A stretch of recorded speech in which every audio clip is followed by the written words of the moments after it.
네, 동포세계 김용필입니다. 우리 동포 여러분들 한 주 동안 또 잘 지내셨는지요? 오늘은 이 장경윤 선생님하고 우리 중국 동포들이 궁금해하는 이야기 주제를 잡아서 이야기를 하고 있는데요. 이번 시간은 8번째 시간인데요. 예, 그렇죠. 네. 예. 그래서 오늘은 우리 동포분들도 많이 궁금해하시고 또 한국 사회에서도 아주 뜨거운 이슈로 부각되고 있는 이 부동산과 관련된 주제로 좀 말씀을 나눠보고자 합니다. 그래서 이 부동산과 관련된 주제로 나누는데요. 이게 이제 워낙 내용이 방대한 내용이기 때문에 우리가 한 시간에 이렇게 나눠서 말씀드리기는 어렵고, 일단은 먼저 1부에서는 이 부동산 정책, 그러니까 중국의 부동산 정책에 있어서 어떤 변화가 있었고, 예. 또 최근 상황은 좀 어떤지, 이거를 좀 장경윤 선생님께서 주요하게 말씀을 해주시고, 곁들여서 한국의 부동산 정책하고 좀 비교해서 생각을 해보는 그런 시간을 갖도록 하겠습니다. 그리고 또 2부에서는 한번 부동산 실거래, 우리 동포들 한국에 오시면은 부동산 전월세 계약을 많이 맺으실 텐데, 그런 거 하고 또 한국에 오셔서 이제 부동산도 많이 이제 구매하시는 경우도 있죠. 그렇죠. 네, 그래서 이제 그런 부분도 말씀을 드리고, 그리고 이제 중국에서의 이제는 이 전월세 계약, 그 다음에 어쨌든 이런 부동산 거래, 한국에 오래 나와 계시면은 중국에 돌아가는 상황을 잘 모르시니까 또 알아둬야 될 사항, 그렇죠. 실제적으로 필요한 그런 정보들을 위주로 해서 여러분들에게 말씀을 드리도록 하겠습니다. 네. 그래서 여러분들 방송을 듣고 또 궁금한 게 있으면은 또 우리가 또 계속 그와 관련된 또 답변을 또 해드릴 수 있는 그런 시간들도 별도로 마련을 하도록 하겠습니다. 네. 자, 제 1부인데요. 이 중국의 부동산 정책, 과연 어떤 변화와 특징이 있는지가 좀 궁금하거든요. 예. 그래서 이와 관련돼서 우리 장 선생님께서 좀 먼저 말씀을 좀 해주시죠. 예. 이 부동산 정책도 역시 지난번에 법제 관련 할 때와 마찬가지로 중국에서도 1949년 10월 1일 중화인민공화국이 선 후에 네. 그 후에 30년 네. 모택동 시대라고도 하지만 역시 또 그때 특징은 계획경제거든요. 네. 계획경제 시대 그때 특점에 따라서 결국은 부동산 문제도 풀이하고 해석해야 될 것 같아요. 네. 이를테면 그때는 1949년 중화인민공화국이 서면서 그 후에는 중국에서 주로 두 가지 소유제거든요. 하나는 전면 소유제, 하나는 집체 소유제라 해가지고 그렇지만은 거기에서 시종 지금까지도 분명한 거는 땅이나 철도거나 광산 이런 모든 건 다 전면 소유, 국가 소유거든요. 네. 그거는 분명한 게고 그 후에 그때도 집이나 이런 거는 개인 소유라고 한다 했지만은 그래도 그렇게 분명하진 않았어요. 그래서 그때 환경에서는 이를테면 부동산이라고 한다고 하면 주로 주택하고 토지, 그 다음에 일부 토지는 관계되는데 토지도 주로 도시에서는 그런 문제가 안 존재하고 농촌에서 토지는 소유권은 의원이 나라에 있지만은 사용권만은 50년이다 30년이다 이래 가지고 거기에서 곳에 따라서 각기 다른 정책을 펼쳐서 어떻게 바치고 상납금은 어떻게 하고 개인권은 얼마 돌아가고 이런 식으로 했거든요. 그런데 그거는 농민들의 관한 게고 주로 여기 우리 말하는 주택 하고 거기에 따라서 일부 부속물들 거기에 대한 사용권 문제가 부동산에 관계되거든요. 근데 잠깐 여기서 중국의 이제 부동산 지금 1949년 그때 중국 정부가 이제 수립될 때잖아요. 예, 그렇죠. 제가 알기로는 1950년대 이제 토지 개혁 아주 일어나서 그거를 이제는 개인이 갖고 있는 토지를 다 이제는 정부가 이렇게 해가지고 국유화를 시킨 거죠. 그래가지고 그것도 토지는 농촌 토지 주로 도시는 이를테면 주택밖에 안 존재하고 주로 농촌인데 농촌에서 토지는 주로 처음에는 호조조라는 거 49년도, 50년도 그때는 호조조 몇 가정이 이렇게 묶어서 뭐 한 개 집단을 이렇게 해가지고 했다면 그 다음에는 초급 공사, 그 다음에 고급 합작사, 생산 합작사 이렇게 하다가 그 58년도에 그 대학 진학하고 인민공사를 한다 해가지고 큰 저기 그 공사 인민공사 하라 하면서 몽땅 다 전면 집초 소유가 되고 그 국가에 들어갔거든요. 그러니까 이제 토지는 그렇게 해도 좀 국가 소유가 돼서 개인 거래가 안 되고. 안 돼요. 그때는 그러나 이제 그 토지 위에다가 건물을 짓거나 그런 거는 아니면은 이제 농토로 이제 농사를 짓거나 그러면은 그게 이제 저기 농토는 이제 경작권이고. 경작권이 있는데 그때 개인들에게 조금 여지가 둔 것이 개황지라는 게 있거든요. 이를테면 그 공유지 아니고 이런 그 뭐 조그만 떼밭이나 강변이나 뭐 산 여울대기 그런 데다가 땅을 읽어가지고 양심있게 하게 되면 그거는 개인 소유로 했는데 그것도 그 구역에 있는 그 행정 그런 데 비준을 맡으면 되거든요. 그래가지고 먹는 문제를 많이 해결했어요. 지금도 그 북한에서 그렇게 하잖아요. 그 자료지로 많이 하고 떼밭 많이 읽어서는 그거는 개인이 하니까 국가 수입보다 그게 더 많거든요. 아, 일부 개인이 읽어서 가꾼 거는 개인 토지도 있었군요. 개인 토지인데 그게 개인이 사용권만 있지 그 지역이다 아무 때든지 일이 생기게 되면 뭐 집채나 그러지 않으면 어느 국가에서 수여된다고 하면 그건 또 무조건 내놔야 되고. 내놔야 되고. 그렇죠. 그래서 그렇게 되는 토지 개혁을 해서 토지는 일단은 개인 거래는 안 되고 국유 소지가 됐고. 그리고요 집도 그렇죠. 집도 특히 독특하게 나타나는 게 이거 도시나 농촌에서 그 집하고 그 관계되거든요. 그래서 제가 이자도 이야기를 했지만 계획경제 시대이기 때문에 그 도시에서는 집이라고 한다면 주로 그 공장이나 큰 기업 이런 데서는 해마다 그 자기 회사에서 집을 지었거든요. 그래서는 자기 단위에 있는 직공도 그 무료로 주는데 그 언제 입사를 했고 입사해서 기여가 공허에 얼마나 뭐 이런 거 다 점수를 매겨가지고 또 그렇지 않으면 방금 결혼한 젊은이들은 조그만 집이 단위 많거든요. 그래서 또 나눠주고. 그거는 정부에서 이렇게 집을 나눠준 거예요? 아니, 정부에서 한 게 아니라 모두 기업이나. 기업에서? 기업에서 했고, 그 다음에 정부에서 하는 거는 도시에서도 이런 곤란한 호거나 이런 가두에서 이런 저기 또 공공주택 짓는 게 있거든요. 이런 거는 곤란한 호로 이래 다 무료로 줬어요. 무료로 줬다는 거는 그 개인 간의 거래가 안 된다는 거죠? 그때는 그렇게 돈 주고 그렇게 거래를 하는 게 적었죠. 그렇게 또 개별적으로 할 수 있었지만 그거 가지고 뭐 돈 벌고 이런 게 아니거든요. 그래서 우리 연변일보의 경우는 제가 연변일보에 30년이 있었으니까 하는 얘기인데요. 그 저희도 금방 80년대 초에 연변일보에 들어간 다음에 조그만 집을 줘가지고 처음에는 새집살이 하다가 그 조그만 집을 줘가지고 그 다음에 살았는데요. 그러다가 점차적으로 좀 저기 그 편집국장도 하고 정치부장도 하고 하니까 점수도 올라가고 또 오래 있으니까 우리 회사에서 해마다 집어줬거든요. 그래서 집어줘서는 이래 새로운 호도를 주고 젊은이들도 주고 했는데 그게가 98년까지 됐어요. 98년. 그러니까 그 전에는 그때까지는 다 교육경제에 그런 게가 있어가지고 98년에서 제일 마지막에 우리 그 큰 집을 250세대 되게끔 줘가지고 그래가지고 그 나눠줬는데 그때도 저희가 집을 다시 분배받아가지고 그 집이가 그때 돈으로 우리 위안할로 말하면 한 5만원 100평방 한국 돈을 말하면 한국에 말하면 34평 35평 되는 그런 집을 그 위안하 5만원에 가졌거든요. 지금 그게 한 20년 지난 날은 딱 20년이 좀 지났거든요. 지금 그 가격이가 60만원, 70만원 됐으니까 10배, 11배 불었어요.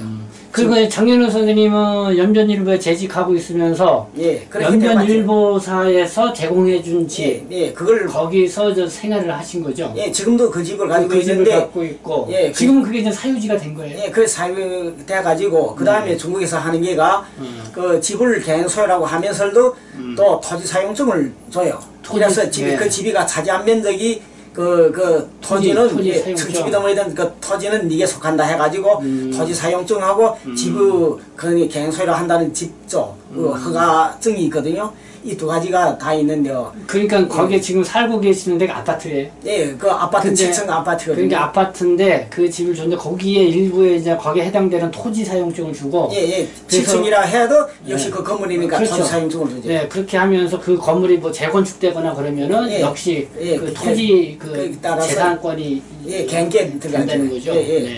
그래가지고 했는데 그게가 98년까지 했고 그 후에는 다시는 몽땅 다 시장에 넘기면서 시장화를 하면서 다시는 질 여력도 없었고 또 짓질 않았어요.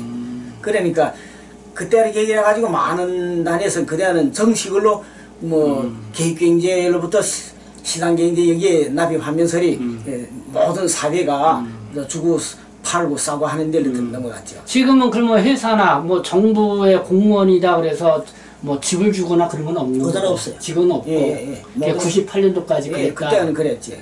그 98년 그때도 국가 공무원들은 각급 정부에서 네. 그 뭐 져가지고 그 공무원들에게 또 이자처럼 무료로 줬고 그러다 나니까 그 무슨 사회주의를 한다고 하면 사회주의로서 저기 그 우월성이 있었어요. 그 젊은이들이나 그런 그 신입사원들이 언제 그 집을 싸겠어요? 그러게요. 예, 그러니까 몇 해를 하게 되면 그 먼저 입사를 한 분들이 큰 집을 짓게 되면 그 집에 네. 입주를 하고 또 이짝에 그 낡은 집들은 조그만 네. 집들은 또 젊은이들에게 주고 이러다 네. 보니까 금방 해결됐죠. 그러니까 그때까지만 98년도까지는 예. 뭐 집 장만하는 거 걱정 없었다는 것이죠. 예. 네, 그러다가 지금요. 그리고 농촌에서도 마찬가지예요. 농촌에서도 그 집철로 어디에다 집 짓게 되면 그 집에 그 나눠주기도 했고 네. 안 그러면 또 그 개인들로 짓게 하게 되면 거기 거기에서 집채에서 뭐 어디에다 니 지어라 하게 되면 자기 집 개인 집을 짓거든요. 네. 그래서 그 집도 그 짓게 되면 그건 개인 사용권이 되는데 그래도 그 팔고 사고 할 수는 있지만은 그걸 영원히 그 개인이 가지지는 못해요. 왜? 그 토지가 집채 소유이기 때문에. 네. 근데 지금은 달라졌어요. 그게 이제 98년도까지는 그랬다고 하는데 뭐 지금 뭐야 개혁개방 시기 예, 80년대 이후서부터 많은 변화가 그래도 있었다네요. 예, 그래가지고 80년대 후부터 우리는 분명한 거는 80년대 초부터 그러니까 그 50년대, 60년대, 70년대 그 30년은 네. 이제 계획경제에 따라서 했고 그다음 80년대 초부터 시장경제에 들어왔지만 그래도 그 과도기가 있잖아요. 네. 그러다니까 그 과도기가 아마 80년대, 90년대 초까지는 그 과도기 지나면 그 다음에 90년대 들어오면서부터는 철저하게 시장화하고 시장경제가 그 기틀을 잡고 네. 전 사회가 거기를 전향하면서리 그 다음에 이제도 말했지만 그러니까 모택동 시대 그때는 우리도 부동산이 무슨 줄도 몰랐고 부동산이라는 개념이 없었어요. 네. 그러다가 후에 그렇죠. 뭐 거래를 할 필요가 없으니까. 예. 그러다가 80년대부터 뭐 부동산이 어떠서 뭐 저기 미국이랑 갔다 온 친구들이 대학교 동창이라도 거기서 집값이 오를 때 어떻게 뭐 매매를 해가지고 한다는 그런 이야기가 들으면 우리 뭐 천만야담 같죠. 네. 무슨 그럴 수 있는가 하고. 그런데 후에 보니까 멀지 않아서 우리 90년대 4000년대 들어오면서부터 우리도 2000년대 들어오면 그 다음에 부동산이가 점차적으로 털을 잡고 그랬죠. 그러니까 90년대 2000년도 초까지만 해도 한국에 오신 중국 동포분들 보면은 예. 정말 그 농사 짓던 땅을 예. 다 한족들이랄까요? 그래. 임대주고 또 집도 다 네. 담보 맞춰가지고 그랬어요. 이제 한국 많이 오셨잖아요. 지금도 농촌에서는 그래요. 농촌에서 지금 거기 있는 분들이 원래 있던 집을 팔았거나 네. 그러지 않으면 원래 있던 토지도 우연히 지금 가 있는 그 사람의 이름을 있어요. 네. 그러면 다면 그 토지는 다른 한족들이나 거기에 있는 그 부근에 있는 우리 민족에게 그러니까 어떤 분들은 한 40 정도 40헥타르 50헥타르 하는 크기가 하는 집이 있어요. 그래가지고 뭐 토지에 트락터도 그 저 자동차도 있고 해가지고 그 기계 확인형 하는 분들이 있거든요. 이런 분들이 했다면 그 토지 들여놓은 분들은 그냥 토지만한 거기서 나오는 수입을 자기가 해마다 가지고 있어요. 안 들어가도 그게 이제 지금은 이제는 우리 동포분들도 이 토지 뭐 집 그 부동산에 대한 나름대로 이제는 그 가치를 좀 알고 계시는데 그렇죠. 소창기에 오셨을 때는 거의 제가 볼때는 버리다 오시던 분들이 많았던 것 같아요. 2004년 5년 그때까지도 네. 땅 붙이기 바쁘니까 막 거저줬거든요. 그냥 거저주다시피. 그래서 그래서 1년에 이제 예. 뭐 소장료 해가지고 한 30만 원, 50만 원 받는 받았죠. 정도로. 예. 그러다가 저는 2007년 8년부터 네. 나라에서 보조를 해주는 그런 정책 실시했거든요. 네. 그게 엄청 많아요. 그러니까 제 농사짓기보다 더 많거든요. 네. 그러다 나니까 그걸 지금 다시 회수해 오는데 제가 여기에서 이야기하는 거는 무슨 얘기인가 하면 이제라도 농촌에서 도시 여기 서울에 왔거나 한국에 오신 분들이라도 돌아가서 자기가 옛날에 밭이 있다가 하면 그걸 대비 회수를 해서 찾아야 돼. 그쵸. 그러고 그 값을 다시 뭔가 그 수익하고 지출로 계산해 가지고 다른 사람에게 임대를 주거나 이렇게 아니 그렇게 되면 자기가 돌아가서 그 땅을 부채도 되고. 그러니까 한 예. 2010년 정도서부터 들어서니까 예. 동포분들 고향 분들이 네. 거기에 좀 뭐 총서기를 하신 분이 이런 분들이 오셔가지고 여기 마을 분들이 많이 나와 계시잖아. 예, 그래. 그게 다 이거 등기 받고 다시 사인 했어요. 받고 해가지고 저기 하고 그러시더라고. 예, 그래서 이번에 제 1차 우리 말하는 개방하면서 1차 50년을 불변한다 했거든요. 네. 그러다가 그 다음에 몇 해 전에 한 10년 전에 또 제2차 이런 조설이 있었거든요. 네. 제2차 조설이 있으면 또 한 30년의 변함이 없다 해서 그래야 하는데 결국은 지금도 의원이 토지가 원래 가지고 있던 그분 명함을 있으면 그냥 네. 그 사람이 소유로 되고 있어요. 그렇기 네. 때문에 새롭게 임대를 한 분들이 안 주겠다고 돈 주고 쌌는데 돈 주고 싼 게가 결국은 사용권을 싼 게지 소유권을 싼 게 아니거든요. 그 소유권은 의원이 그 사람이 이름으로 있기 때문에 국가 토지라도 그 사람 이름이기 때문에 원주인에게 돌려줘야 되거든요. 이런 걸 법적 노름을 해서라도 찾아야 돼. 저희 경우도 저희 동생이가 2006년도인가 7년도에 무상으로 그저 팔았거든요. 사용권 팔았는데 그걸 가진 분이가 끝내 아이내 놓겠다고 해서 2010년 제가 30번을 찾아다니고 끝내 법적 노름하고 해가지고 그걸 찾았거든요. 찾은 다음에 우리 동생네가 거기다가 집도 짓고 농사도 짓고 하면 지금 영적이 부유해지고 있어요. 예. 그 지금 뭐 중국 사회는 옛날에 뭐 공산 사회주의다 그랬고 한국은 자본 시장이다 그래서 그때는 뭐 부동산이라든가 뭐 이런 게 많이 다를 거로 예상이 되는데 지금은 어때요? 한국 사회나 중국 사회나? 크게 변함은 없지만은 그러나 분명하게 여기 한국 분들이나 알아야 될 거는 중국에서 오신 분들이 무슨 가난뱅이고 없어서 그런 게 아니에요. 여기 오신 분들이 근 80%, 70%, 80% 이분들은 다 중국의 농촌 사람들이라도 자기 집이가 한두 개 있고 그다음에 자기가 옛날에 분여받은 그 땅이가 다른 사람이 임대줬지만 그런 것도 있고 또 도시에 있는 사람들도 보통 자기 집이 두세 채는 다 있어요. 네. 예, 그래가지고 여기 온 거 가지고 또 번 거 가지고 중국이 그때 헐값이니까 또 집을 싸놓고도 있고 그래서 어떤 분들은 5채, 6채 되는 집도 있어요. 그렇게 여러 채를 갖고 있어요. 예. 그러다가 부동산이가 후에 부동산 투기 생기고 또 지금 그게가 과열 현상이 생기면서 많은 사람들이 그걸 세로 주거나 그러지 않으면 기다리고 있으면 그냥 여기서처럼 기다리다가 후에 값이 오를 때 팔겠다고 이래 하는 분들이 있거든요.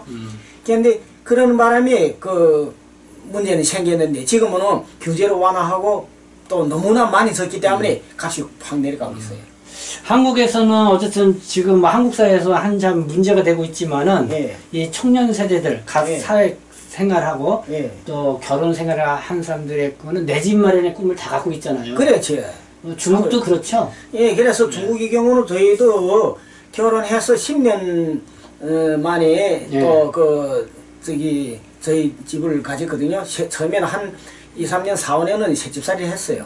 세 받고 있다가. 선생님 같은 경우는 그 회사에서 준 거라며. 예, 회사에서 줬는데 한 새집살이를 한 2, 3년 하다가 그런데 저는 또 그때 영동에 주재기달이 있다니까 역시 정부에서 준 집을 가지고 계속 있었어요. 그러다가 한 2년 정도 연길로 본사에 이동해 들어가면 한 2년 했고 한 2년 한 후에 회사에서 저를 집을 큰 거 줬어요. 여기 말하면 30평 되는 한국에 말하면 30평, 우리 중국에 말하면 거의 90몇 평 되는 그런 집에다가 또 옆팔에 헛간도 4개 있어가지고 그 헛간을 새로 줬거든요. 그런 큰 집에서 저희 살았어요.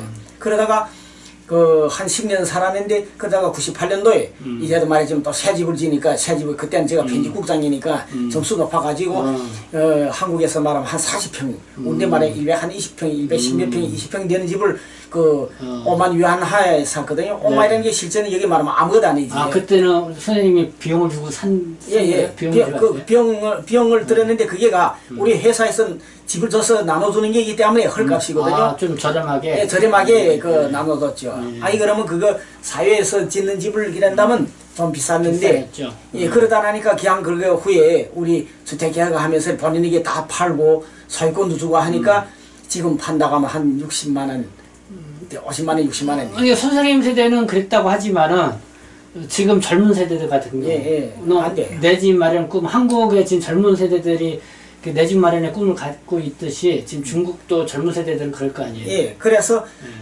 중국에서도 한 10년 노력하게 되면 새 집을 가질 수 있고 그 라이무나 그렇게 표현이 그다음에 역시 또 우리 말하면 저기 제일 처음에 1차 성적으로 뭐 몇만 원 내고 그 후에 달마다 내는 이런 저기 기에 따라서야 뭐인가 또는 지불하는 그런 제도가 있거든요.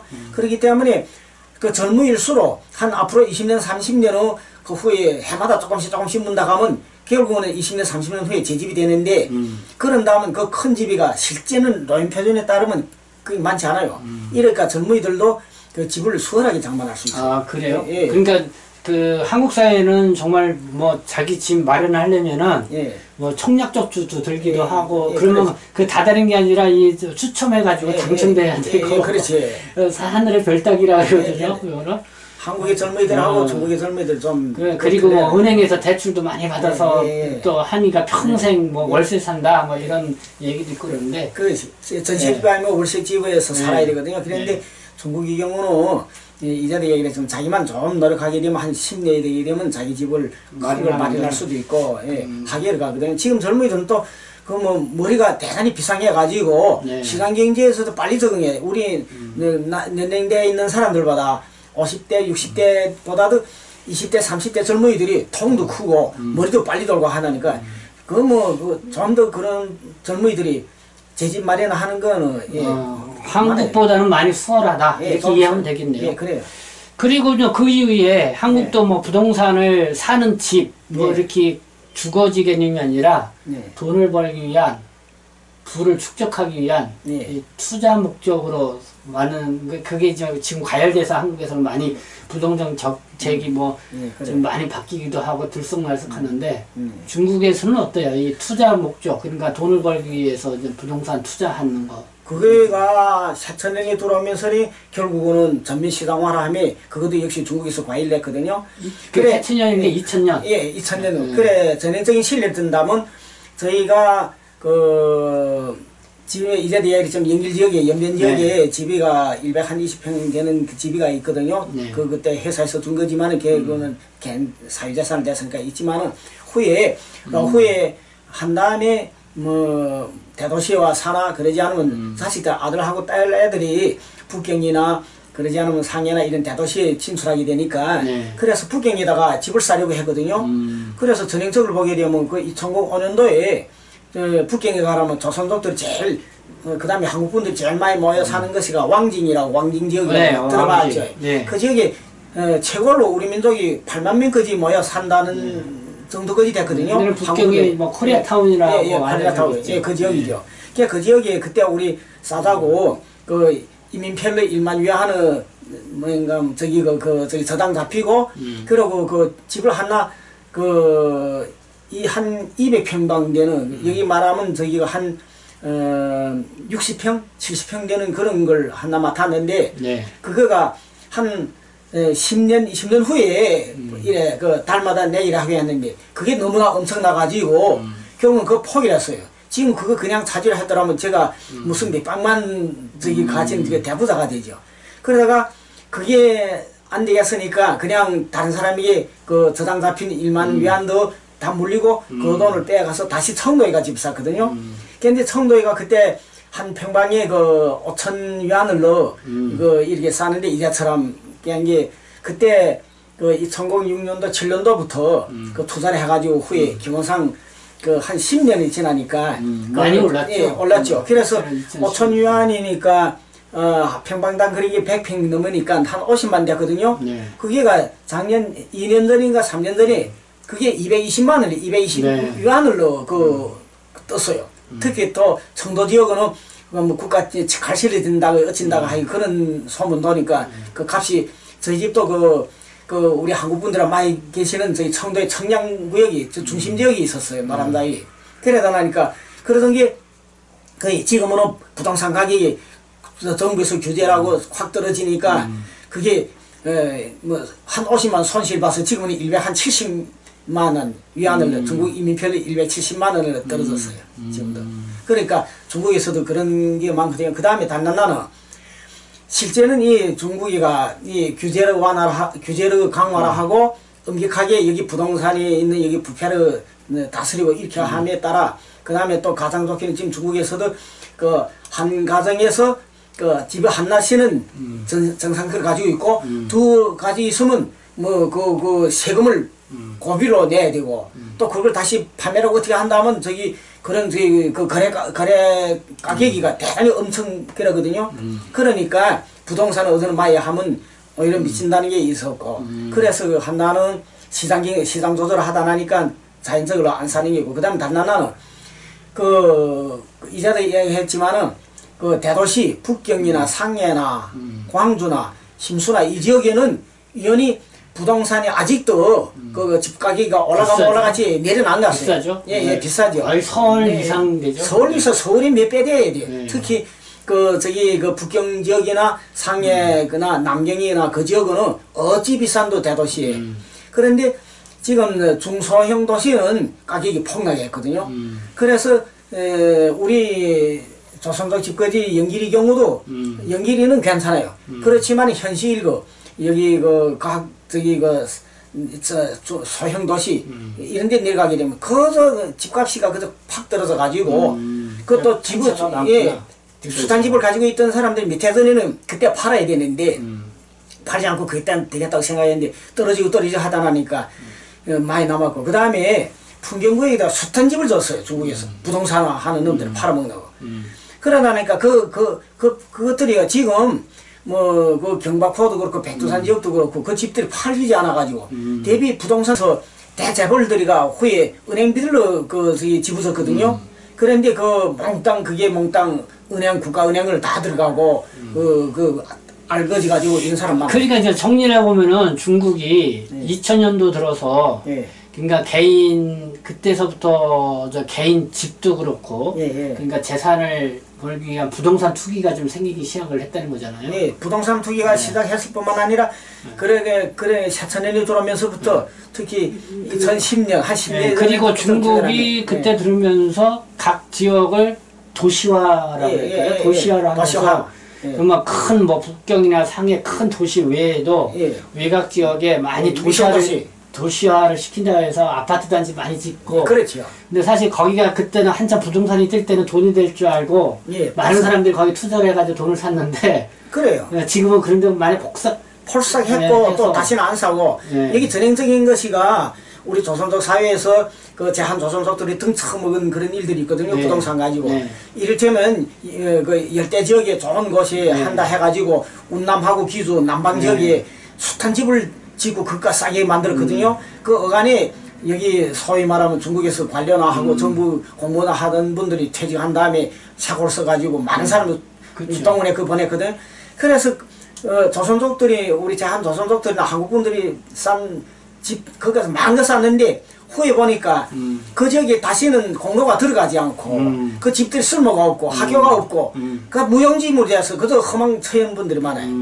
맞아요. 저도 2007, 8년도 그때 이제는 뭐 그때 청도 쪽도 그렇지만은 뭐 위해 지역 그런 쪽에 이제 부동산 여기 그 대림동이나 여기 보면 부동산 개발 회사들 막 들어와가지고 그렇죠. 동포들 상대로 홍보도 많이 하고 그랬죠. 그 한국 분들도 와서 싼 게 많았고 그때.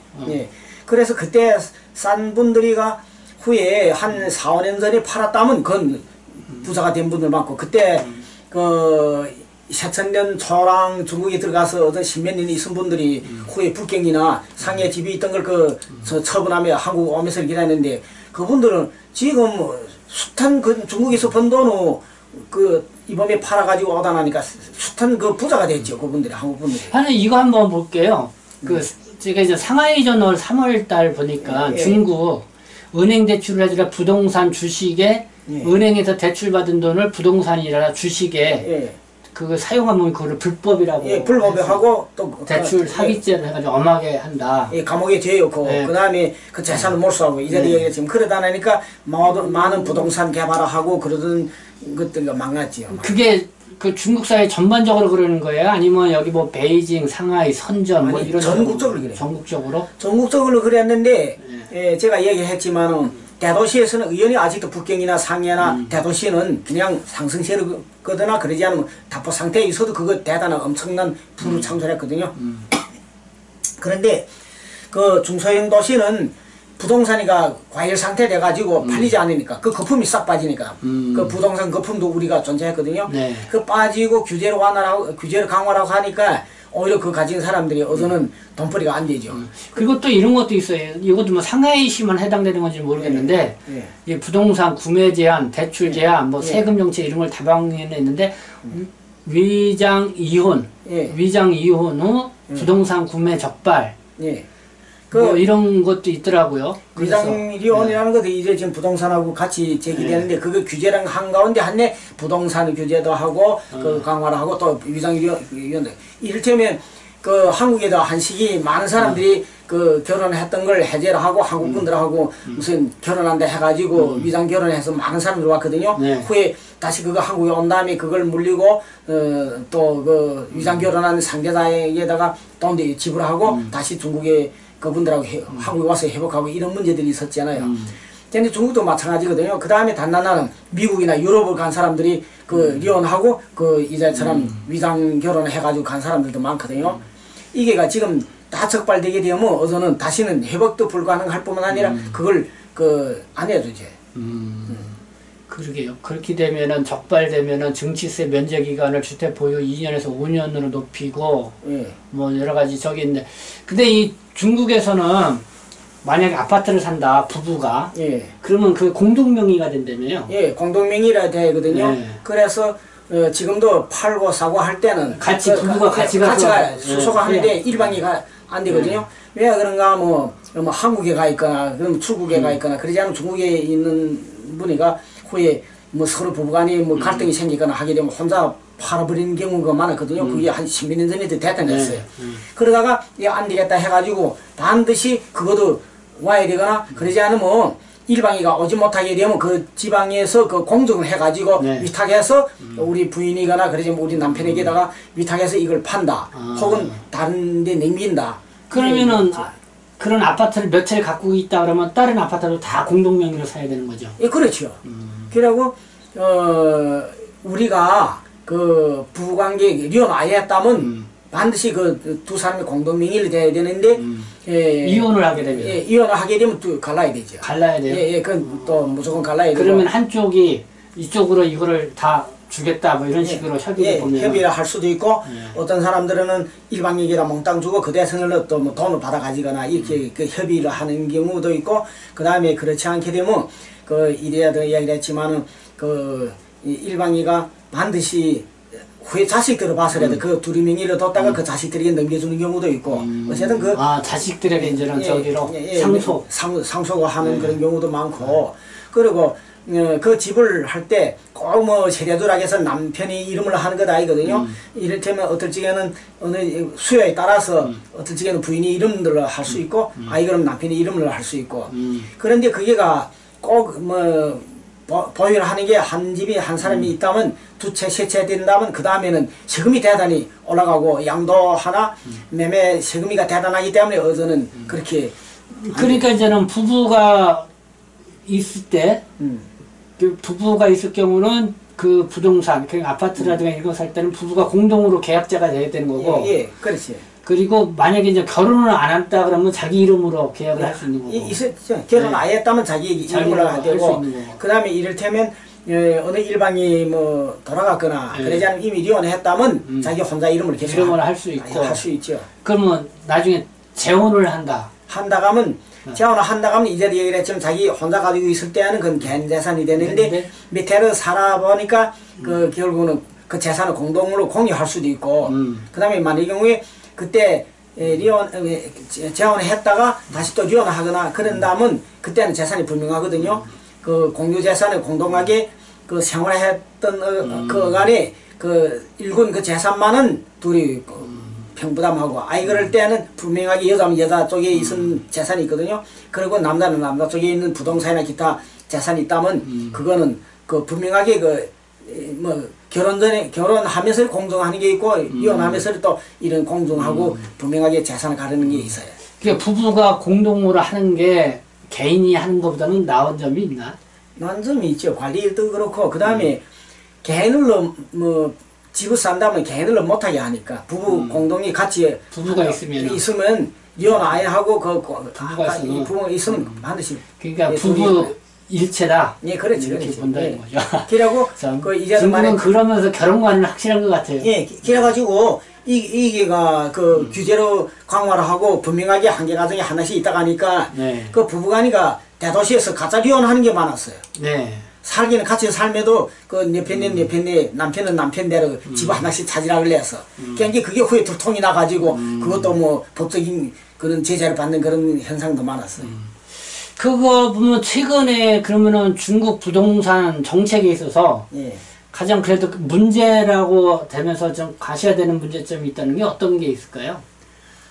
부동산 이제도 얘기했지만 주로 부동산이라는 게가 하나는 저기 그 주택 그 문제고 그다음에 다른 하나는 지금 그 개인 영업을 많이 하지 않아요. 그런 것만큼 저기 그런 사무실이나 네. 기타 부설물 짓는 네. 경우도 많거든요. 네. 이런다면 그런 거 할 때 분명하게 국가 규정에 해당 규정에 따라서 그 등록을 잘 알고 그 세심하게 까근하게 찾아보고 그게 맞춰 해야 되거든요. 그 안 그러게 되면 그거 투자를 하는 분들이나 한국 분들도 그렇고 중국 사람들도 그 새로운 이런 정책을 모르고 그냥 여기 있다가 한 10년, 20년 후에 가기 때문에 모르거든요. 반드시 분명하게 아는 사람, 변호사나 그러지 않으면 해당 부분을 찾아가지고 알아보고 그 다음에 매개 이 문서를 작성하나 그럴 때면 까근하게 이거 가지고 자기가 대하는 환경에서 도장을 찍고 이렇게 돼. 안 그러면 지금 낭패를 보는 경우가 많죠. 그러면 우리는 동포분들 중에는 한국 국적으로 귀화하신 분들도 많이 있고, 예. 그러면 뭐 국적이 이제 한국 국적이 되니까 외국인이 되는 거잖아요. 예, 그런 분들은 네. 뭐 중국에 있는 토지거나 농촌 사람들이라면 그 토지 네. 다 내놔야 되거든요. 네. 그거는 그 중국 국적이 많이 그런 걸 가지고 있겠죠. 근데 만약에 이제 외국인도 중국의 부동산을 뭐 사거나 매매할 수 있잖아요. 있어요. 있죠. 예, 있으면 거기 해당 정책에 따라서 그러니까 제가 말하는 게 개개방 초기에 특히 중앙수교 초기에 중국을 갔다가 10년, 20년 살고 그분들이 북경이나 상해에 집을 샀던 분들이 대부자가 돼서 네. 살지도 않았는데 그걸 10년 몇 년 전에 외국인들이? 예, 외국인들이 두세 채 샀거든. 저희 한 지인도 그래요. 여기 지금 서울에서 살다가 그 다음에 북경에서 집 사고 한 10년 전에 돌아오면서 그때는 거품의 20만 위안도 되나 마나 네. 했는데 200만, 400만 위안을 받고서 팔았거든요. 네. 뭐 이런 허름한 오두막 같은 집도 그렇게 비싸거든요. 그래서 그거 가지고 와서 여기 서울에 와 큰 집을 샀고 그 다음에 지금 세종시로 이사를 갔는데 세종시에 또 고급 아파트로 싸가지고 살고 네. 있어요. 예. 네, 저 한번 일부에는 우리 장경수 남사 이 중국의 부동산 어떻게 바뀌어 갔는지 뭐 최근에 또 상황들도 이렇게 좀 얘기를 나눠봤습니다.